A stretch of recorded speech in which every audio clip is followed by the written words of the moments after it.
Hello guys, welcome to my channel educated India. मेरा नाम है फिरोज सैफ़ी और आज हम पढ़ने वाले हैं मानव भूगोल के मूल सिद्धांत बुक की चैप्टर नंबर 1 मानव भूगोल प्रकृति एवं विषय क्षेत्र। तो इससे पहले हमने इस पे 2 वीडियो बना दिए हैं और उसमें हमने कई टॉपिक्स पे बात करी थी। तो जिसने भी वो वीडियो नहीं देखे हैं तो पहले वो वीडियो देख ले और उस वीडियो को फिर बाद में कंटिन्यू करें। तो चलिए हम शुरू करते हैं, अपने टॉपिक्स पे आते हैं। तो आज इस वीडियो में हम बात करेंगे संभववाद विचारधारा के बारे में।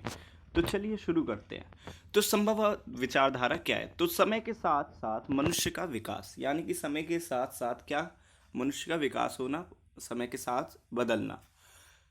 विडाल डीला ब्लास इसके समर्थक थे, यानी कि इस विचारधारा के समर्थक जो थे, पॉल डीला ब्लास जो थे हमारे, वो इसको सपोर्ट करते थे। थर्ड पॉइंट है, अब वह प्रकृति से डरता नहीं था। वह कौन? मनुष्य जो था, संभववाद की विचारधारा को अपनाकर वो प्रकृति से डरता नहीं था, बल्कि प्रकृति के साथ उसके नियमों को समझकर उसमें पॉसिबिलिटीज ढूंढता था।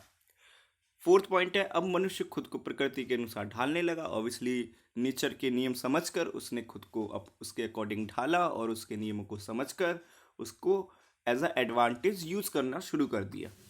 फिफ्थ पॉइंट है हमारा, अब मनुष्य प्रकृति से स्वतंत्र होकर रहने लगा, यानी कि वो प्रकृति से डरता नहीं था, बल्कि क्या करता था, उसको समझा और आगे जाके उसका अपने इच्छाओं के अकॉर्डिंग उसका परिवर्तन किया।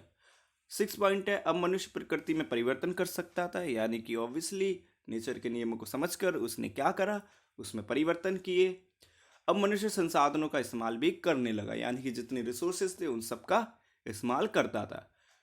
एट है हमारा, मनुष्य ने प्रौद्योगिकी का भी विकास किया। ऑब्वियसली नेचर के नियमों को समझकर उसने नई नई टेक्नोलॉजी बनाई, नए नए फैक्ट्रियाँ बनाई, नए नए विकास किए।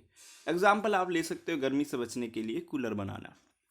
चलिए नेक्स्ट टॉपिक है हमारा नव निश्चयवाद या रुको और जाओ निश्चयवाद। तो चलिए इसकी बात करते हैं। तो नव निश्चयवाद के जो जनक है वो ग्रिफिथ टेलर माने जाते हैं। तो इनकी जो स्टेटमेंट है एक बार वो पढ़ लेते हैं। तो वो है, मानव भूगोल की यह विचारधारा ना तो प्रकृति पर विजय प्राप्त करने व ना ही प्रकृति की दास्ता स्वीकार करने, अपितु प्रकृति के साथ सहयोग करने पर बल देती है। यानी कि जो नव निश्चयवाद है, अब उसको 1 से 1.5 लाइन में इस तरीके से समझ सकते हो कि इसमें नहीं तो ज़्यादातर प्रकृति पर बल दिया जाता है और नहीं ज़्यादातर संभववाद पे। इसमें बीच के रास्ते की बात की जाती है कि नहीं तो हमें ज़्यादा प्रकृति पर डिपेंड होना है और नहीं हमें ज़्यादा प्रकृति का रिसोर्सेज का दोहन करना है।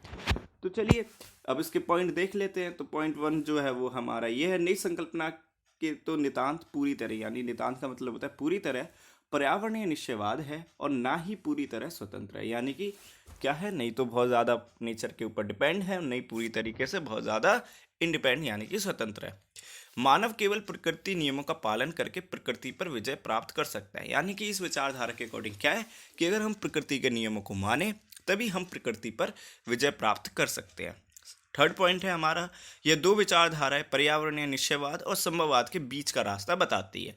किसके? पर्यावरणीय निश्चयवाद और संभववाद के बीच का रास्ता हमें नव निश्चयवाद विचारधारा जो है वो बताती है। तो गाइज इसी के साथ इस वीडियो को हम यहीं पे समाप्त करते हैं। मिलते हैं अगले वीडियो में। तब तक वीडियो को लाइक कीजिए, चैनल को सब्सक्राइब कीजिए। Thank you for watching. और आपको इसके नोट्स चाहिए तो आप टेलीग्राम चैनल पे जा सकते हैं और वहाँ पर ये नोट्स ले सकते हैं। लिंक आपको डिस्क्रिप्शन बॉक्स में मिल जाएगा। Thank you for watching.